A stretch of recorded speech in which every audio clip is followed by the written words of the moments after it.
Le service de santé au travail.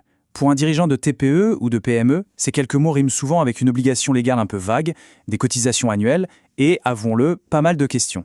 C'est un système qui est pourtant central en France, mais qui reste bien souvent un grand mystère. Ah, voilà la question que tout le monde se pose. On paye tous les ans, mais le salarié, lui, ne voit le médecin que tous les 5 ans.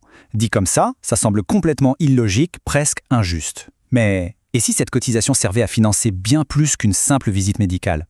Alors, c'est ce qu'on va voir ensemble. Au programme aujourd'hui, on va décortiquer ce qui se cache vraiment derrière cette obligation, on va casser les idées reçues, découvrir des outils très concrets, aborder les situations qui fâchent et surtout, voir comment on peut transformer cette charge en un vrai atout pour l'entreprise. C'est parti.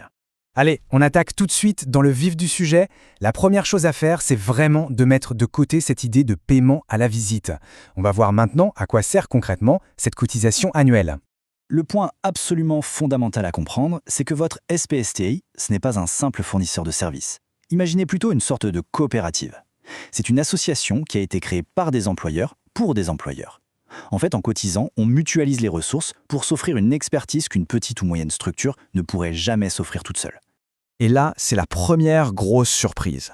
Cette cotisation, elle ne finance pas juste un médecin, elle donne accès à toute une équipe de spécialistes. Bien sûr, il y a le médecin du travail, mais aussi un infirmier, un préventeur des risques, un ergonome pour réfléchir à l'aménagement des postes, un psychologue du travail et même un assistant social. C'est une véritable force d'intervention au service de l'entreprise.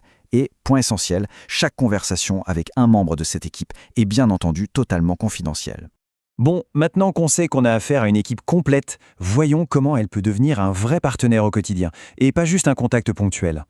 C'est vraiment ici qu'il faut changer de regard. La cotisation, ce n'est pas une facture pour une prestation ponctuelle, c'est bien plus que ça. C'est un abonnement, un forfait, qui ouvre droit à toute une palette de services tout au long de l'année, qu'on les utilise beaucoup ou pas du tout. Et cet abonnement, il couvre 4 grandes missions. La première, c'est l'action sur le terrain, dans l'entreprise, pour repérer les risques. La deuxième, c'est le suivi individuel de la santé des salariés. La troisième, c'est une mission de conseil, aussi bien pour les employeurs que pour les salariés. Et enfin, il y a toute la partie traçabilité et veille sanitaire. En gros, c'est un service qui travaille pour l'entreprise en permanence. Ok, maintenant passons aux choses concrètes. Quels sont les outils que le service de santé met à notre disposition pour gérer la prévention au jour le jour? Parlons de 2 documents souvent confondus. La fiche d'entreprise, c'est le service de santé qui l'a fait. C'est un diagnostic des risques dans l'entreprise. Le document unique, ou DURP, ça c'est la responsabilité de l'employeur. Mais l'astuce, elle est là. La fiche d'entreprise est la base parfaite, le brouillon idéal pour construire un document unique solide. Le SPST fait le diagnostic, à l'employeur de bâtir le plan d'action. Et voilà comment on peut passer d'une logique subie à une logique proactive. Plutôt que d'attendre, on peut par exemple demander une étude de poste sur un cas précis. Autre outil génial et sous-utilisé, la visite de pré-reprise. Pour tout arrêt de plus de 30 jours, on peut la déclencher pour préparer le retour du salarié en douceur. C'est un moyen formidable d'anticiper les difficultés. Et bien sûr, il ne faut jamais hésiter à les appeler pour un simple conseil. On va maintenant aborder les sujets qui peuvent être une source d'inquiétude pour un chef d'entreprise. Je veux parler de la gestion d'un salarié qui a des restrictions médicales. La philosophie du système, la règle d'or, c'est de tout faire pour maintenir la personne dans son emploi. L'inaptitude, c'est vraiment l'arme nucléaire, la solution de la toute dernière chance. Avant d'en arriver là, le médecin du travail et son équipe vont explorer absolument toutes les autres pistes. Est-ce qu'on peut adapter le poste, aménager les tâches, revoir les horaires? Prenons le cas typique d'un salarié polyvalent dans une petite entreprise. Le médecin va rarement le déclarer inapte à tout. Il va plutôt rendre un avis avec restriction en listant précisément ce que la personne peut ou ne peut plus faire. Il peut aussi proposer un temps partiel thérapeutique. L'employeur a l'obligation d'étudier ces propositions. Et attention, point juridique très important, si on refuse les préconisations, il est absolument obligatoire de le justifier par écrit aux salariés et aux médecins. C'est la crainte de beaucoup de dirigeants.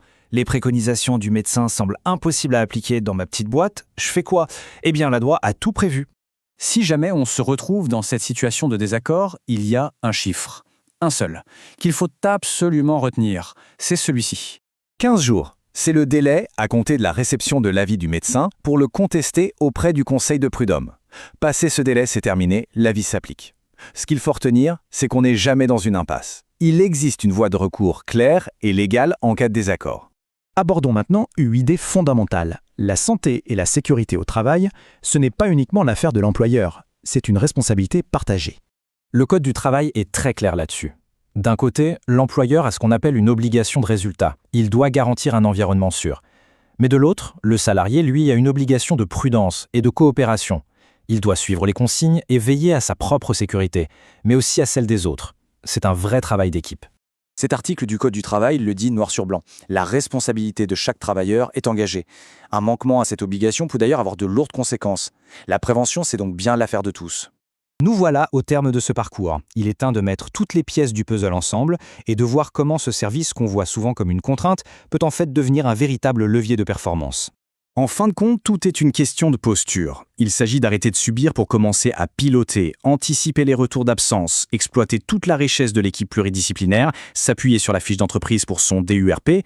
Bref, il faut comprendre que s'occuper de la santé au travail, ce n'est pas une dépense, c'est un investissement dans ce qu'il y a de plus précieux dans une entreprise, les femmes et les hommes qui la composent. Je vous laisse donc avec cette question. Et si, finalement, votre service de santé au travail était en réalité votre meilleur allié stratégique ? Car bien au-delà de la simple conformité à la loi, c'est peut-être là que se trouve une des clés de la performance et de la pérennité de l'entreprise.